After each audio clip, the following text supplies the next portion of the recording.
No my जीजा। अब साला जीजा इसलिए घबराया रहता है कि जीजी किसी दूसरे जीजा पे हाथ नहीं रखते।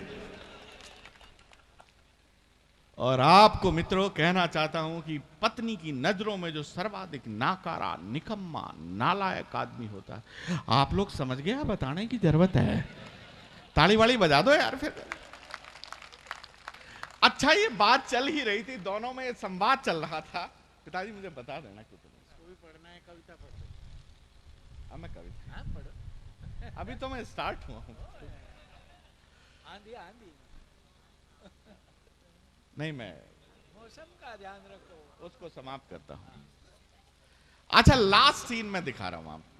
दोनों में संवाद चल रहा था। बोले बाबा मैंने तो बता दिया, तू ये बता तू बाबा जी कैसे बने? बोले कुछ नहीं यार, मेरा नया नया ब्याह हुआ था, मैं लुगाई को हनीमून मनाने के लिए हरिद्वार लेकर गया हुआ था। इसमें हंसने की क्या बात है भाई साहब, बाबा जी था, हरिद्वार ही जाता, कौन सा स्विट्जरलैंड जाता? बोला हनीमून मनाने के लिए हरिद्वार लेकर गया हुआ था, पत्नी ने गंगा स्नान किया, उसे अचानक बहुत तेज खांसी हो गई। अब नया नया पति अतिरिक्त भावुक होता है, बाजार गया और बाजार से दवा की एक पुड़िया लाकर पत्नी को दी। थोड़ी देर बाद एक चमत्कार होता है, पत्नी की खांसी और आवाज दोनों हमेशा के लिए साइलेंट मोड पर आ जाती है। पति बेचारा सबरस जैसा दुखियारा रोने, मेरी पत्नी की आवाज हमेशा के लिए चली गई, भगवान मैं क्या करूंगा। तभी अचानक एक देवदूत प्रकट हुआ। प्रकट होकर बोला, किम कारणम रुदनम करोति वत्सः? क्यों रो रहा है? महाराज मेरी पत्नी की आवाज, अब मैं क्या करूंगा?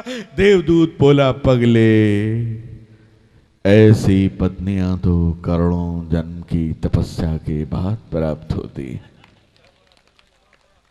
बोले प्रभु ये बोल नहीं पाएगी, इसका मैं क्या करूंगा? देवदूत बोला, पगले अगर तुझे बोलने वाली चाहिए तो तू मेरी रख ले। ये कहकर देवदूत अंतर्ध्यान हो गया। अब जो ही साड़ों को पता चला कि जीजा जी ने जीजी को हमेशा के लिए साइलेंट मोड पर ला दिया, साड़ों ने जीजा को बहुत पीटा, बहुत कूटा, बहुत मारा। मामला अदालत में गया और अदालत में बाबा जज साहब से बोला, जज साहब मुझे बचा लो, जज साहब ये लोग मार डालेंगे, जज साहब मुझे बचा लो। जज ने कहा, साले तेरे तो कर्म ही ऐसे, तूने तेरी नई नई लुगाई को हमेशा के लिए साइलेंट मोड पर ला दिया, साले तेरे तो कर्म ही ऐसे।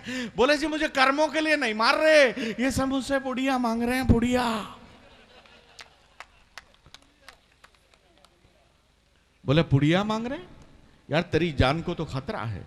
जज साहब ने आदेश दिया कि इस बाबा को कोर्ट के बगल वाले लॉकअप में बंद कर दिया जाए, कल हम खुद इसके बयान दर्ज करेंगे। अब जज साहब दूसरे दिन हाथ में गीता लेकर बाबा के पास गए और बाबा से बोला, बाबा गीता पे हाथ रखे कसम खा, जो कुछ कहेगा सच कहूंगा, सच के अलावा कुछ नहीं कहूंगा। बाबा ने गीता पे हाथ रखे कसम खाई, जो कुछ कहूंगा सच कहूंगा, सच के अलावा कुछ नहीं कहूंगा। जज साहब बोले, एक पुड़िया और है क्या? बहुत बहुत धन्यवाद। आइए अब मैं बुला नहीं, कविता तो सुनानी नहीं, बैठने को नहीं कहा था, कविता सुनाने को कहा। एक कविता सुनाओ पढ़ने का। अच्छा बात, कविता तो सुनानी पड़ेगी।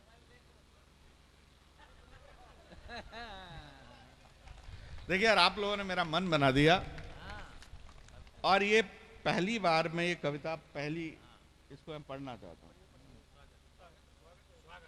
अगर आप इजाजत दें। पढ़िए पढ़िए, कविता तो सुननी है।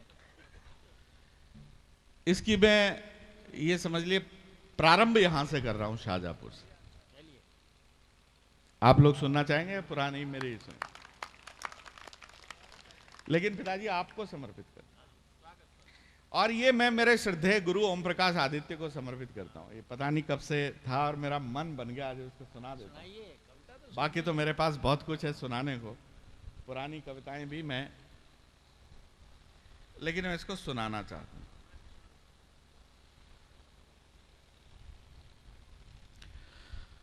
भगवान सुन लो मेरा क्रंदन, वही शैली उन्हें याद करें, मैं श्रद्धेय गुरु जी को समर्पित करता हूं। भगवान सुन लो मेरा क्रंदन, करता हूं शश्वत अभिनंदन, तेरे सारे काम अलग हैं, नाम अलग, प्रतिमान अलग है, पूजन अर्चन अलग अलग है, नीति दंड विधान अलग है।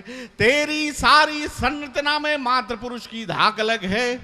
56 इंची सीने वाले इन मर्दों की बात अलग है। क्या बात है, क्या बात है। तुमने इस स्वच्छंद पुरुष की, उच्छृंखल आनंद पुरुष की कैसी हाय मुनादी कर दी। तुमने उनकी ऐसी तैसी करने उनकी शादी कर दी। अब बात यहां से प्रारंभ होती है। एक भक्त शादी करके भगवान से अपना दुखड़ा रो रहा है और भगवान उसका दुख सुनने बस, ये भक्त और भगवान का संवाद है, ये व्यंग विनोद वहां से निकल रहा है। आप लोग उसका आनंद लेंगे मित्रों। तुमने उनकी ऐसी तैसी करने उनकी शादी कर दी।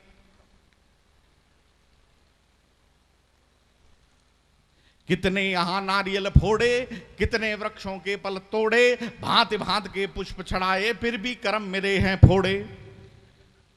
बोले द्रवित होकर के भगवन, मेरे बच्चे तू मेरी सुन, भले समझ की वो कच्ची है पर तेरी पत्नी तो अच्छी है।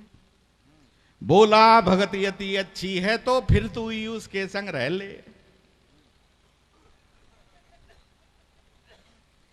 बात पर बजा दो यार। बोला भगत यदि अच्छी है तो फिर तू ही उसके संग रह ले। फिर तुझको पाताल दिखेगा, अंबर से पाताल दिखेगा, साक्षात महाकाल दिखेगा। तुमको प्रभु भटिंडा से फिर डायरेक्ट भोपाल दिखेगा। ये तुमको प्रभु भटिंडा से फिर डायरेक्ट भोपाल दिखेगा।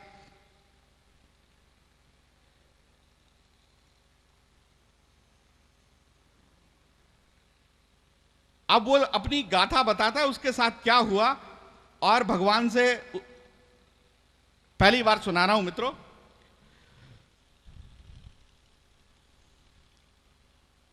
क्रोधित होकर भगवान बोले, फिर सृष्टि से भूचाल दिखेगा, अंबर से पाताल दिखेगा, साक्षात महाकाल दिखेगा। तुमको प्रभु भटिंडा से फिर डायरेक्ट भोपाल दिखेगा। ये कहकर फूट फूट कर रोया और आंसू की जड़ी लगा दी। मैंने तो उर्वशी मांगी थी, तुमने सुरपनखा पकड़ा दी। क्रोधित होकर भगवान बोले, सुनने अपनी आंखें खोले, मुझसे यदि बकवास करेगा 10-10 शादी करवा दूंगा। भक्त और भगवान का संवाद चल रहा है। बोले भक्त मित्र के घर में क्या हुआ साहब, छोटी छोटी बारीक बातें, ये मनोविज्ञान स्त्री पुरुष का, दंपति का आप लोग आनंद लेंगे। भक्त बोला भक्त मित्र के घर में एक दिन करने गया डिनर में, मैंने भाभी के भोजन की खुलकर खूब प्रशंसा कर दी। कहते ही खूब बवाल हो गया, सुनते ही पत्नी का मुख फिर फूल फूल फुटबाल हो गया। और रात को मुझसे बोली, अब तो सुबह ब्रेकफास्ट भी भाभी जी से बनवा लेना। अब तो सुबह ब्रेकफास्ट भी भाभी जी से बनवा लेना। फिर एक दिन मत गई मारी, हाय करीना ने एक साड़ी एक पिक्चर में पहन रखी थी। मैंने बस इतना बोला था ये साड़ी अच्छी लगती है। मैंने बस इतना बोला था ये साड़ी अच्छी लगती है। इतना कहते शामत आई, घर आकर बोली गुर्राई, मुझे छोड़ अच्छी लगती है दुनिया की हर एक लुगाई। मुझे छोड़ अच्छी लगती है दुनिया की हर एक लुगाई। हे भगवान क्या क्या बतलाऊं, दिन भर वो बकबक करती है। स्त्री क्या मैं यदि भैंस की बात करूं तो शक करती है। स्त्री क्या मैं यदि भैंस की बात करूं तो शक करती है। भगवन चक्र सुदर्शन धारो, मुझसे पतित पति को तारो। अपना पांचजन्य फिर फूंको या फिर मुझ पर घोटा मारो। कर दो मेरा काम तमाम, त्राही माम। फिर भगवान बोलते हैं भक्त से, भगवान बोले धीरज धारो, ऐसे अपने को मत मारो। तेरे तो बस एक मात्र है, मेरे तो 16,000 हैं।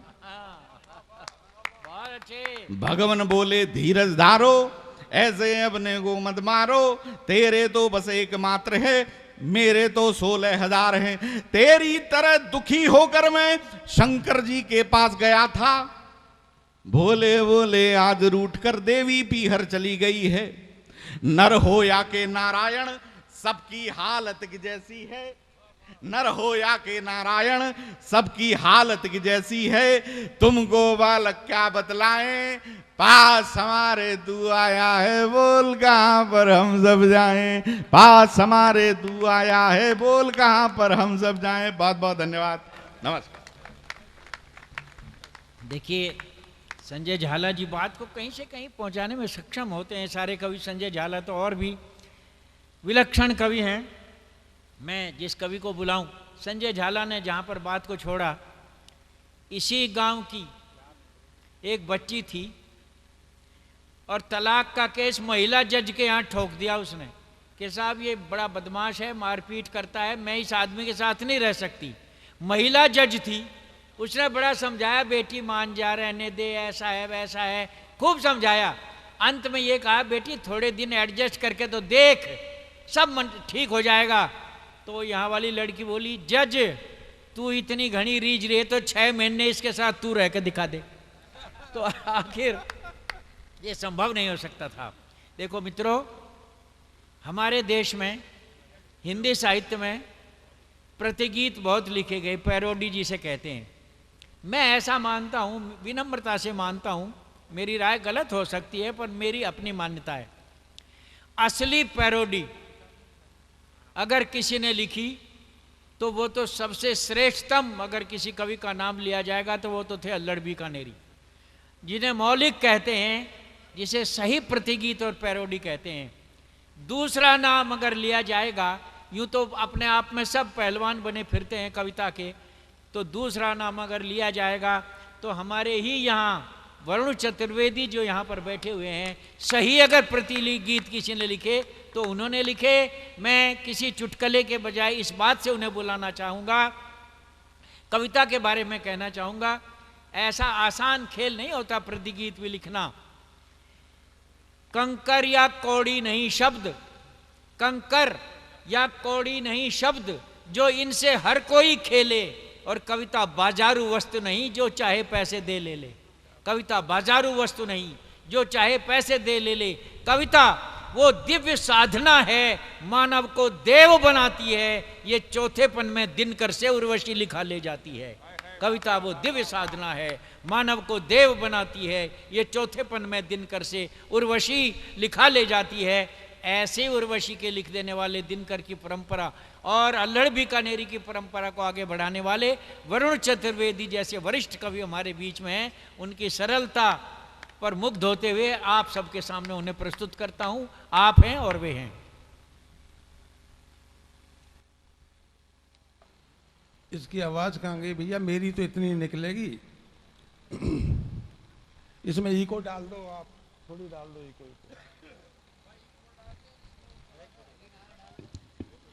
माँ वीणा वादनी को नमन करता हूँ। मेरे बड़े भाई हैं करुण जी, उनका चरण वंदन करता हूँ। मेरे कवि मित्रों को प्रणाम करता हूँ। श्रोता तो तब भी इतने ही थे जितने अब हैं, कुछ लोग चले गए हैं।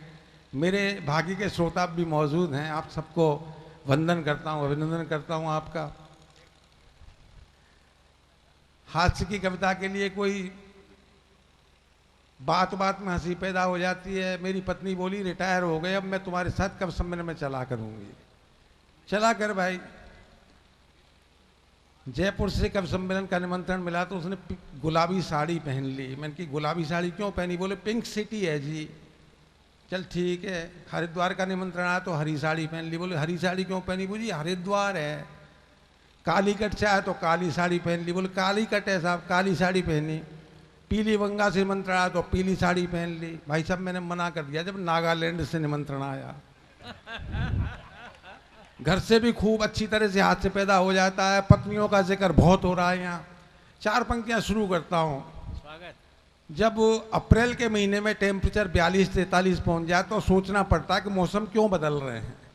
अगर मेरा तर्क आपकी समझ में आ जाए तो आप अपने जीवित होने का प्रमाण देना। कि टक्के शेर बिकते थे कुछ साल पहले, जो टक्के शेर बिकते थे कुछ साल पहले, जो आज भाव उनके भी आसमान हो गए।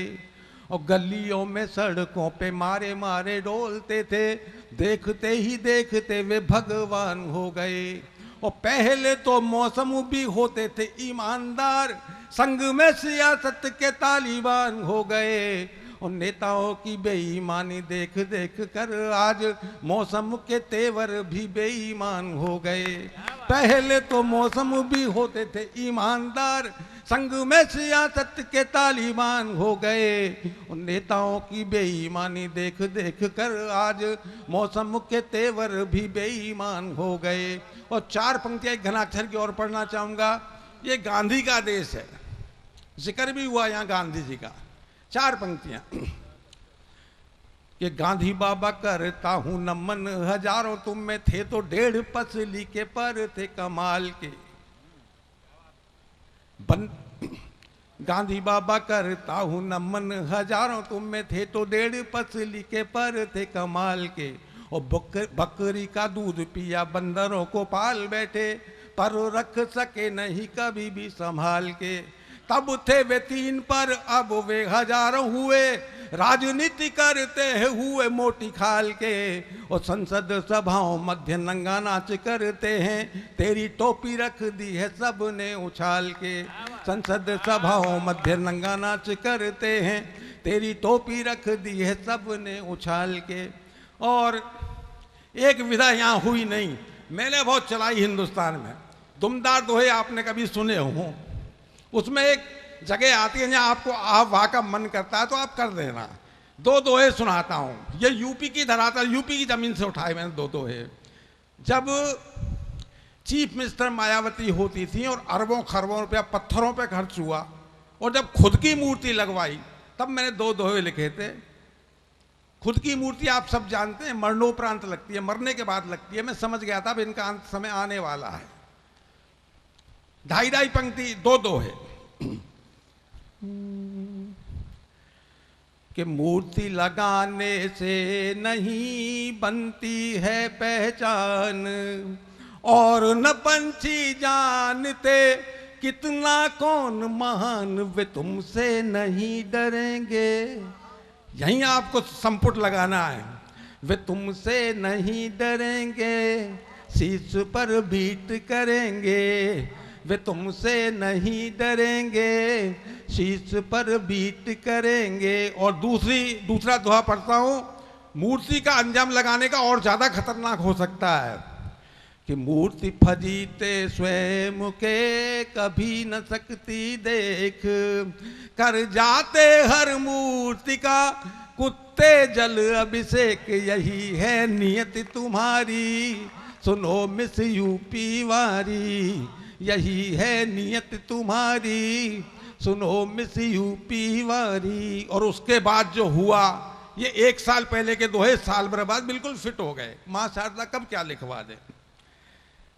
प्रतिगीत मैंने बहुत लिखे। अभी यहाँ आशाराम बापू का जिक्र आया था, जिस जेल में बंद है जोधपुर में, वहां टुंडा भी बंद है। भयंकर आतंकवादी, खूंखार आतंकवादी। एक दिन आमने सामने लोटा लेके हो गए।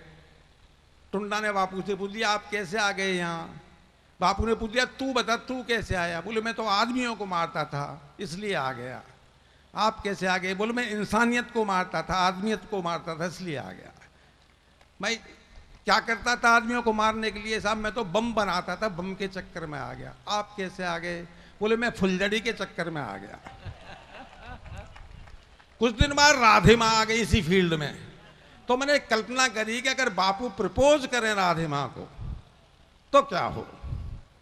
मस्ती के मूड में लिखा, मस्ती के मूड में सुन लेना आप। और बेताल नहीं हूं, ताल में गाता हूं। आप ताल में ताली बजा सकते हैं, स्वतंत्र हैं आप। बापू बोल रहे हैं कि तुझ प्यासी मुझ प्यासे, तुझ ताजी और मुझ बासे का, बोल राधे बोल संगम होगा कि नहीं। तुझ प्यासी मुझ प्यासे, तुझ ताजी और मुझ बासे का, बोल राधे बोल संगम होगा कि नहीं। अरे बोल राधे बोल संगम होगा कि नहीं। नहीं कभी नहीं। कि हम दोनों हैं खेले खाए, एक राह के हैं राही। अब तक तो करते आए हम अपनी अपनी मनचाही। असमय उठा पेट दर्द कम होगा कि नहीं, बोल राधे बोल संगम होगा कि नहीं। अरे बोल राधे बोल संगम होगा कि नहीं। नहीं, कभी नहीं। कि तू भी भोगी मैं भी भोगी, काम रोग के रोगी हैं। तू भी भोगी मैं भी भोगी, काम रोग के रोगी हैं। पोल खुल चुकी है दोनों की, संत नहीं हम ढोंगी हैं। तो फिर अपना प्यार झमाझम होगा कि नहीं, बोल राधे बोल संगम होगा कि नहीं। अरे बोल राधे बोल संगम होगा कि नहीं। नहीं, कभी नहीं। कि अब बूटी पंचेड़ न पचती, पीर हृदय की लाज हुई। और बैटरी जेल के अंदर पड़ी पड़ी डिस्चार्ज हुई। ये रिचार्ज हो ऐसा मौसम होगा कि नहीं, बोल राधे बोल संगम होगा कि नहीं। अरे बोल राधे बोल संगम होगा कि नहीं। नहीं, कभी नहीं। और आखिरी दो पंक्तियां इनके लिए पूरा 3 बंद लिखे। कि इस दुनिया ने हम दोनों को कितना सुंदर नाम दिया। आपने हमने बनाए बापू और माँ, किसने बनाया? इस दुनिया ने हम दोनों को कितना सुंदर नाम दिया। तूने माँ मैंने बापू का नाम बहुत बदनाम किया। दूर कभी दोनों का ये गम होगा कि नहीं, बोल राधे बोल संगम होगा कि नहीं। जाओ ना, क्यों सताते हो? होगा होगा होगा। अब बजा लो थोड़ी ताली, कविता है, खत्म भी होती है। अखंड रामायण थोड़ा ही है। एक छोटी पैरोडी और पढ़ के स्थान लूंगा, ज़्यादा समय हो गया, विलंब बहुत हो गया। एक छोटी पैरोडी। लोग यूँ कहते हैं साहब नेताओं पे कमेंट करते हैं, नेताओं पे लिखते हैं, नेताओं पे लिखते हैं। भाई ये जगत विख्यात बात है कि धोबी उन कपड़ों को ज़्यादा कूटता है जो गंदे होते हैं।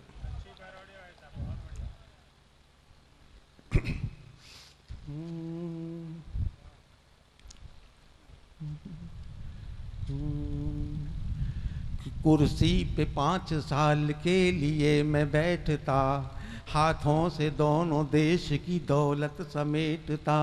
जनता ने दिया है मुझे रंगीन ये मौका, तो क्यों न मारता चलूं चौके पे मैं चौका। जाए जिधर भी नजर खाऊं माल में उधर, देश चाहे चला जाए भाड़ में डियर। मैं तो कुर्सी से चिपका हूँ यार, चिपका हुआ हूँ फेविकोल से। मैं तो कुर्सी, आप जीवंत होने का प्रमाण दें, नहीं तो फिर मेरी आवाज बैठ जाएगी। मैं तो कुर्सी से चिपका हूँ यार, चिपका हुआ हूँ फेविकोल से। जो भी खाना है खाऊंगा यार, खाऊंगा मैं तो हर एक पोल से। प्यार करना है मुझे बड़ी बड़ी पोलों से, प्यार करना है मुझे बड़ी बड़ी पोलों से। सख्त नफरत है देशभक्ति के बोलों से। रास्ता पोल का जो एक बार मिल जाए, मेरे कुनबे का तो इतिहास ही बदल जाए। नहीं डरता नहीं डरता मैं CBI और जेल से। नहीं डरता मैं सीबीआई और जेल से, इन्हें रखता हूँ ठेंगे पे यार, चलती है मेरे कंट्रोल से, इन्हें रखता हूँ ठेंगे पे यार, चलती है मेरे कंट्रोल से। हकीकत पढ़ रहा हूँ, बिल्कुल माइक की कसम खा कहता हूँ, झूठ नहीं बोल रहा हूँ,